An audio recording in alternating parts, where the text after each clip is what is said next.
Guau, mamá, estoy electrizado, mira, guau. Yo soy Coulomb. ¡Canten!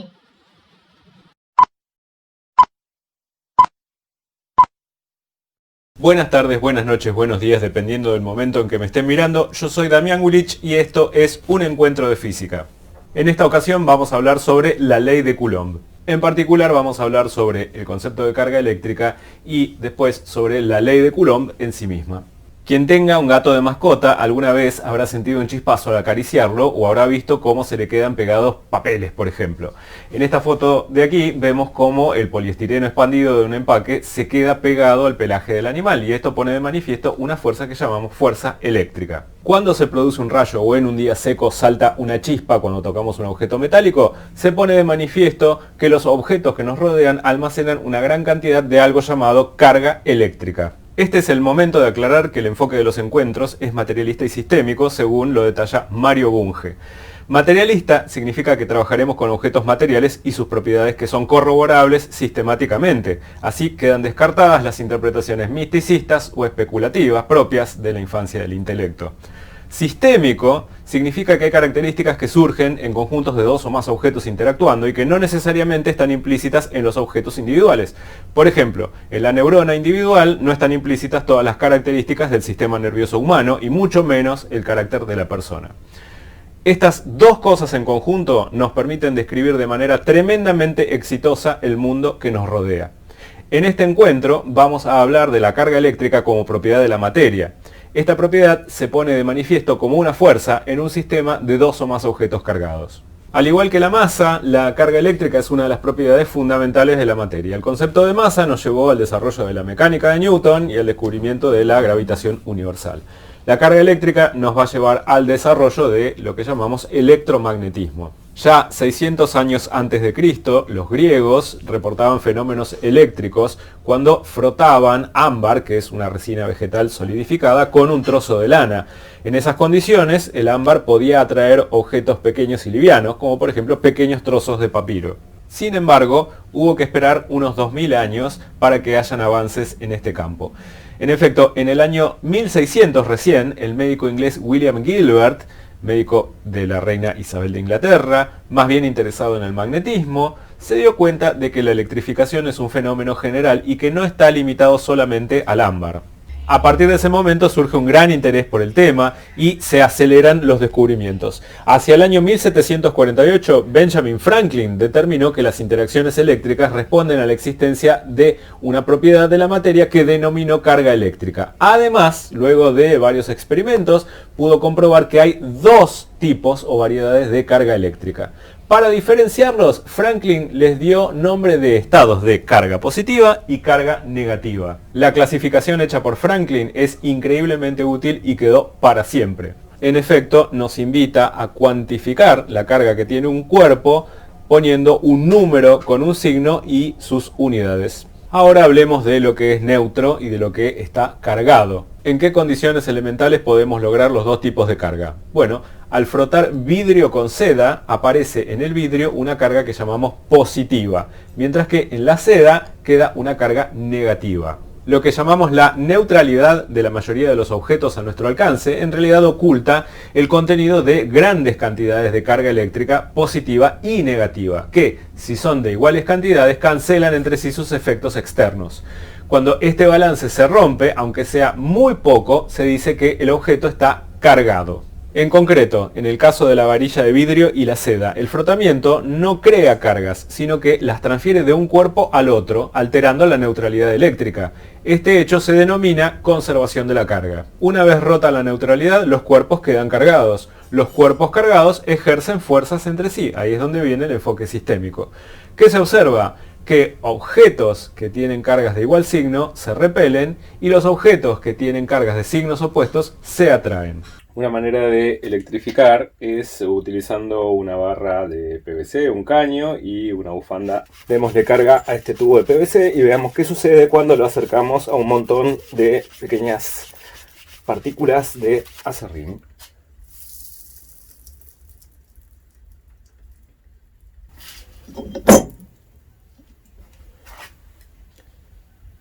Si bien las partículas se pegan al tubo, después de un rato salen eyectadas, y esto es porque han adquirido carga del mismo signo que el tubo y por lo tanto experimentan una fuerza de repulsión.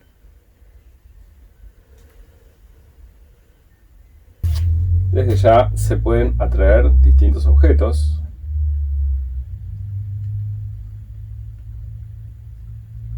No todos los materiales se comportan de la misma manera ante las cargas eléctricas y por eso vamos a hacer una distinción a grosso modo en dos clases. Por ejemplo, si sujetamos con la mano y frotamos una varilla de cobre, no podemos hacer que quede cargada.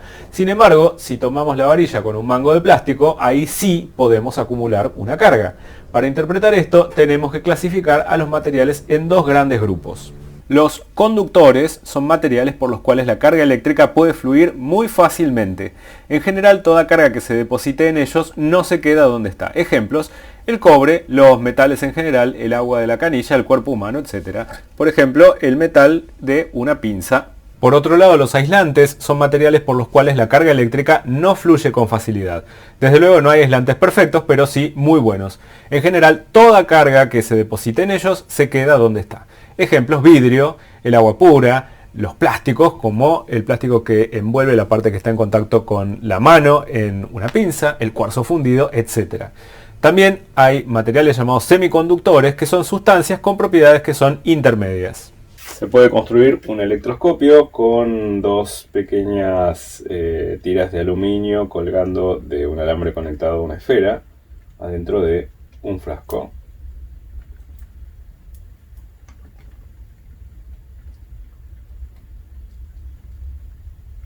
Por convención, el tubo de PVC tiene una carga negativa y cuando lo acercamos a un cilindro de conductor, en este caso aluminio, lo atraemos.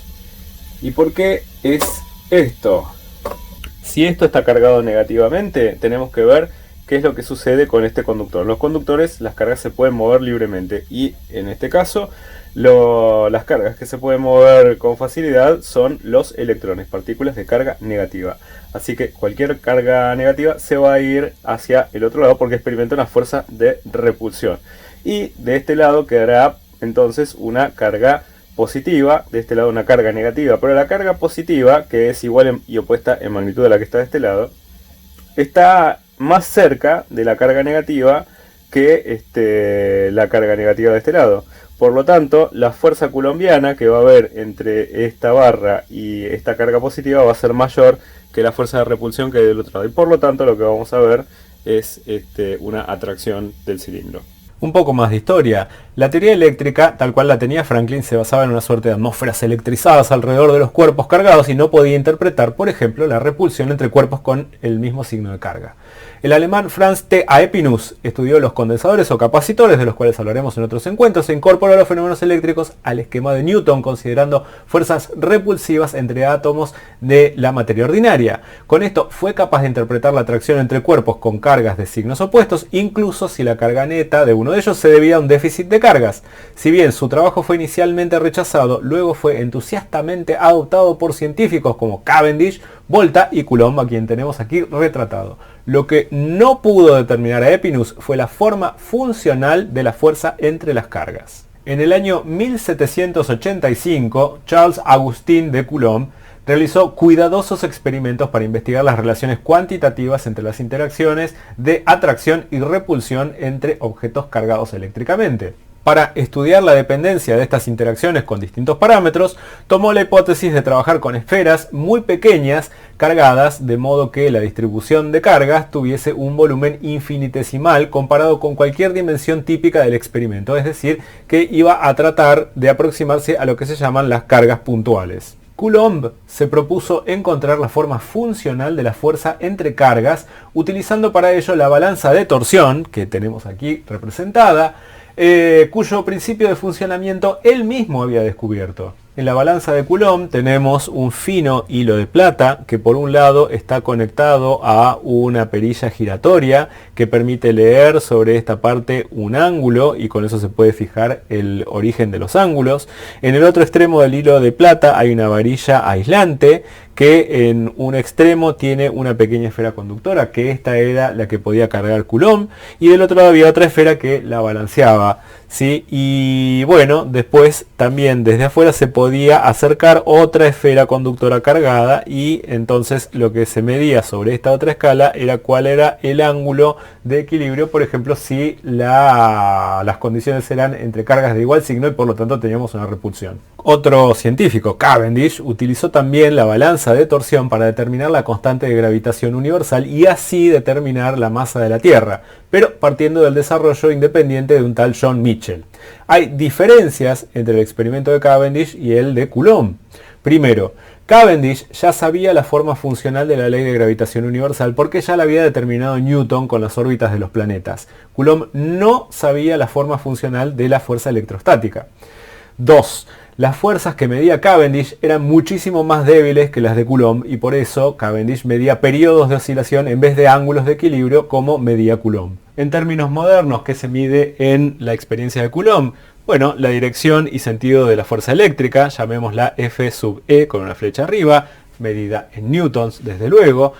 También la dependencia con la distancia R que separa a las dos cargas que están en juego en este experimento y la dependencia con el valor de las cargas Q1 y Q2. Considerando que las cargas con las que trabajaba Coulomb eran puntuales, se vieron las siguientes propiedades. 1. La fuerza eléctrica está en la dirección de la recta que une a las cargas, llamémoslas Q1 y Q2. Segundo, la fuerza eléctrica es atractiva cuando las cargas son de signos opuestos y es repulsiva cuando las cargas son de signos iguales. Tercero, la fuerza eléctrica es proporcional tanto a Q1 como a Q2. Cuarto, la fuerza eléctrica es inversamente proporcional al cuadrado de la distancia R que hay entre las dos cargas. El módulo o magnitud de la fuerza que sintetiza estos resultados tiene esta forma.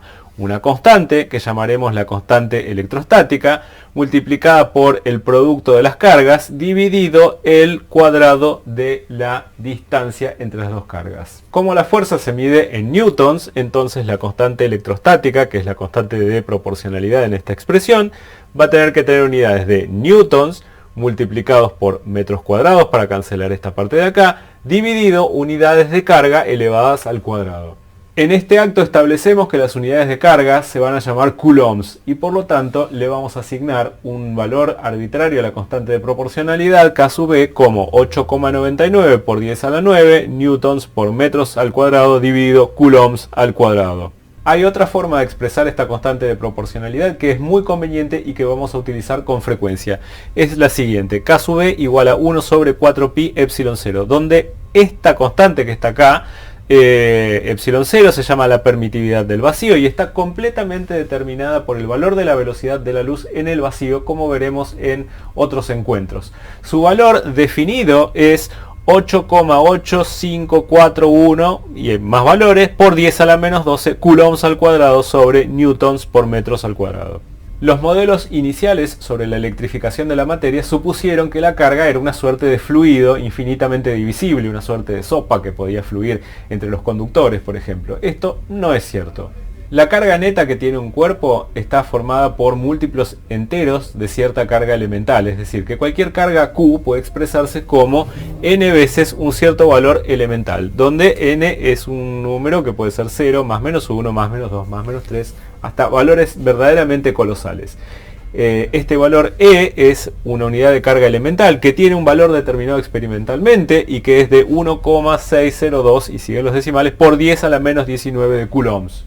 En un curso más avanzado de electromagnetismo puede demostrarse que esta forma que tiene la ley de Coulomb exige que los portadores de carga sean infinitamente pequeños, es decir, que estén infinitamente bien localizados, es decir, que sean partículas puntuales. Fíjense que este valor para la carga elemental es un valor muy pequeño, así que aún con unos cuantos múltiplos de estos seguimos teniendo una carga muy pequeña y por lo tanto podemos utilizar sin ningún problema el concepto de diferencial de carga. Ahora entonces hagamos la ley de Coulomb en su forma vectorial. Consideremos primero un sistema de referencia O, es decir, un lugar desde el cual medimos distancias y que esto tiene un eje de coordenadas asociado, así que las posiciones van a tener 3 coordenadas, x, y y z.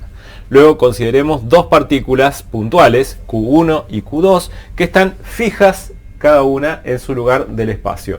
El radio vector de posición de la partícula Q1 es R1 y el radio vector de posición de la partícula Q2 es R2. Consideremos ahora la fuerza que la partícula 2 experimenta por la presencia de la partícula 1 a esta distancia que la separa las dos. Dicho de otra manera, la partícula Q1 es la fuente de la fuerza que experimenta la partícula Q2. De la forma escalar de la fuerza de Coulomb, nosotros ya sabemos cuánto mide el largo de esta flecha. Ahora lo que nos resta es establecer la dirección y sentido de la misma. Entonces, la fuerza que experimenta la partícula 2 por la presencia de la partícula 1 va a ser la constante electrostática por, ahora pongamos el producto de las cargas y luego veremos qué significa eso, dividido el cuadrado de la distancia que hay entre esas dos cargas. Y fíjense que la distancia que va entre la punta de R1 y la punta de R2 se encuentra vectorialmente como R2 menos R1. Esto es un vector. Así que el módulo o norma de este vector va a ser justamente la distancia que hay entre las dos cargas. Así que, por lo tanto, lo puedo poner en la expresión de la fuerza. De esta manera, el módulo de R2 menos R1 elevado al cuadrado. ¿Y esto en qué dirección apunta? Bueno, apunta en la dirección de este versor que llamamos R21. Es decir, la dirección del espacio sin unidades que va desde la partícula 1 hacia la partícula 2. ¿Y cómo se obtiene eso? Bueno, con el vector diferencia de posiciones, R2 menos R1, dividido lo que mide la norma de R2 menos R1. Y aquí están las formas equivalentes de escribir lo mismo. Y acá es donde sale a la luz la utilidad de los signos para las cargas. En este caso que tenemos dibujado acá, las dos partículas tienen el mismo signo. Pueden ser las dos positivas o las dos negativas. Y recordemos que en esas condiciones la fuerza es repulsiva y por lo tanto queda dibujada como está aquí. Matemáticamente, ¿qué significa eso? Bueno, que si Q1 y Q2 son positivas, el resultado de esto es positivo, y si Q1 y Q2 son negativas, negativo por negativo da positivo, así que no cambia, sigue apuntando en la misma dirección que está dibujada esto.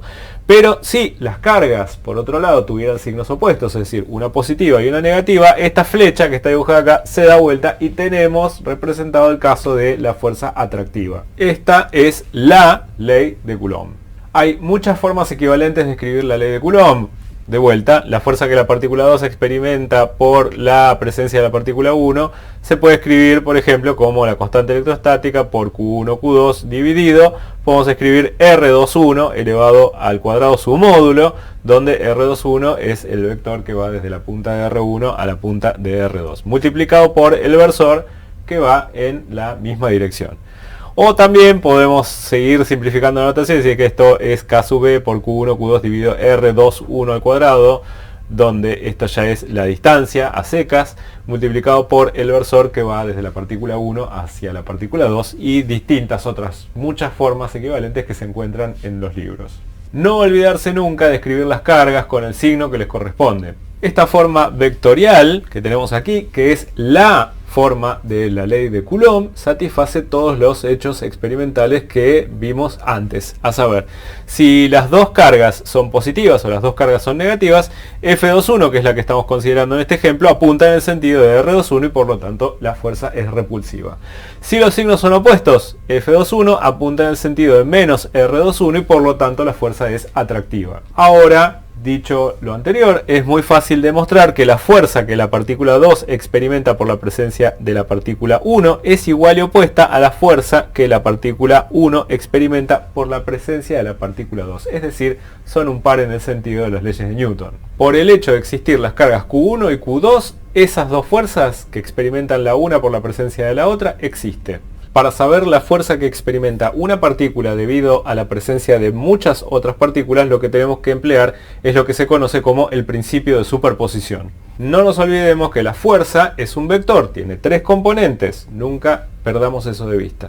Principio de superposición, la fuerza total, vector, que experimenta una partícula debido a la presencia de muchas otras partículas, no es ni más ni menos que la suma vectorial de la fuerza que experimenta esa partícula por la presencia de cada una de las otras partículas individualmente. Teníamos un sistema con Q1 y Q2, agreguemos otra partícula Q3 en la posición R3 y prestemos atención a la fuerza que experimenta la partícula Q2. Bueno, el principio de superposición me dice, bueno, fíjese, la partícula Q2, ¿qué fuerza experimenta debido a la presencia de la partícula Q1? Eso va a ser la fuerza F21. Y ahora fíjese cuál es la fuerza que experimenta la partícula Q2 por la presencia de Q3. Y eso va a dar origen a la fuerza F23. En este caso, como está dibujado, todas las cargas tienen el mismo signo. ¿Y cuál va a ser la fuerza total F2 que experimenta la carga Q2? Va a ser la suma vectorial de F21 y de F23. Aquí les dejo la generalización formal de esto que acabamos de decir. Si llegaste hasta acá, desde luego te doy las gracias y no olvides suscribirte. Soy Damián Gulich y nos vemos en el próximo encuentro.